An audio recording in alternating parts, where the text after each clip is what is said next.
En France, c'est un des changements de ce 1er août. Les tarifs réglementés de l'électricité augmentent de 10%. Ménages et petites entreprises sont concernés, conséquence de l'inflation mais aussi de la suppression progressive du bouclier tarifaire par le gouvernement. Autre changement, l'impression automatique du ticket de caisse, c'est fini. Il vous faudra désormais le demander explicitement pour l'obtenir en version papier ou en version numérique.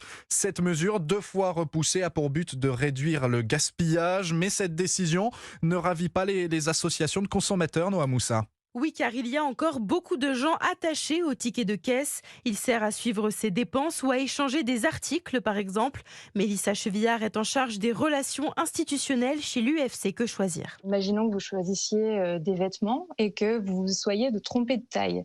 Eh bien, si vous devez procéder à un échange, vous aurez besoin de ce petit bout de papier. Si vous choisissez un produit spécifique en rayon parce qu'il bénéficie d'une réduction, vous aurez besoin de ce ticket pour vérifier qu'il n'y a pas eu d'erreur en caisse et donc que vous avez bien bénéficié de cette réduction. En réponse, le gouvernement assure que les commerçants pourront proposer aux clients de recevoir le ticket par mail ou par SMS, une alternative non obligatoire qui est loin de faire l'unanimité.